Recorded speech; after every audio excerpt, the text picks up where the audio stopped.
Ngane zakwethu, ngane zakwethu, saluthi, sanibonani ngane zakwethu. Ngicela ukuthi uma uthi uyaqala ukungena kulo mbukiso wethu, uchofoze u-subscribe kule YouTube channel yethu ukuze sizokwazi ukukhula nathi siqhubeke sinethulele izinto ezinhle kuleli khaya. Namhlanje-ke sifika ngey'ndaba ezingezinhle. Ngane zakwethu, siphinde kwagike kwaphindelela ukufa endimeni yomculo kamaskandi. Njengoba siza nezokuthi sekudlule emhlabeni ubaba uBusani Ntshebe Khuzwayo, olamana nobaba uShobeni Khuzwayo. Siyamazi ungomunye futhi wabasunguli beqembu Izingane Zoma, kuyizingane Zoma Music Production. Heyi, kwaze kwanzima, wedlulile-ke ubaba emhlabeni ngokusho kwentatheli Elanga uMthobisi wakwaSithole. Ukucacisa ngokusobala ukuthi ubaba ubekade egula, ephethwe umlenze, kunesilonda nje esingapholi esimhluphayo, eqhubeka egula ubaba. Uthe kusenjalo wase eshawa isifo sikaNhlangothi esiye sibizwe nge-stroke, nokuyisona-ke sesigcine senza ukuthi ukufa kugcina kumenele. Siyamazi ukuthi ubaba ube neqhaza elikhulu abelibambile kweqembu Iy'ngane Zoma njengoba sazi, ungomunye wabasunguli futhi beqembu, kanti-ke ubephinde futhi ebe ngumdlali wesiginci, u-lead guitar eqenjini Ey'nganeni Zoma.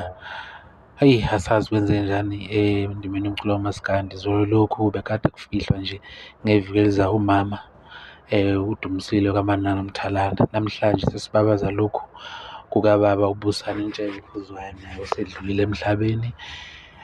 Esithi nje indima kamaskandi yonke iduduzeka Nkosi yami, ukufa kwasemhlabeni ngeke size kushintshe, kumuncu kunjalo. Sikhalisa nomndeni wonke wakwaKhuzwayo, sikhalisa nesizwe sonke saseNquthu sakwaSithole njengoba bengaphansi kwenkosi uSithole lapha eNquthu emsamo.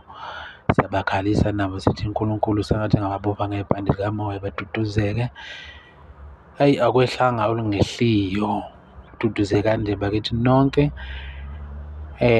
Kuyozwakala-ke ngokuhamba kwesikhathi nangey'nhlelo ukuthi ubaba uzofihlwa nini. Ubaba nje ubeshonile, ushonele esibhedlela lapha ade bezama khona ukumelapha khona, koda-ke kwaba ukuthi mhlawumbe uNkulunkulu useyihlelile ngaye. Sithi nje-ke dudu dudu kuwo wonke abantu ade bemthanda, nami njengomuntu ade ngimthanda nje. Ubaba ube-flexible ngendlela exakukwenza, umfutho ebewufaka uma ese-stage. Khona ingoma Ey'ngane Zoma ezicula ezithi yake yaphenduka intshebe, yake yaphenduka intshebe, kwaphakama wonke amaJaphane. Babehamba amazwe-ke lapho ngayo le ngoma kamaskandi, ngawo njalo umfutho nekhono abenalo isiteji lokwenza lo music, bekuwu-music wamantombazane. Sithi lala ngokuthula baba Khuzwayo, lala ngokuthula Mnguni, lala ngokuthula . Okwedlula inyama akusoze kwehlula umphefumulo. Siyathemba ukuthi uzobe idlozi elihle ey'nganeni zakho nasemculweni nje kamaskandi njengoba sazi ukuthi ubusebenza.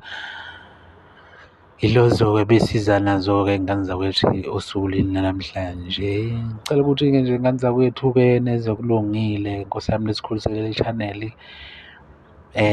nichofoze u-subscribe, nibeke umbono yini ngalolu daba ngokumazi kwenani ubaba uKhuzwayo, ni-share amavidiyo esiwaphostayo.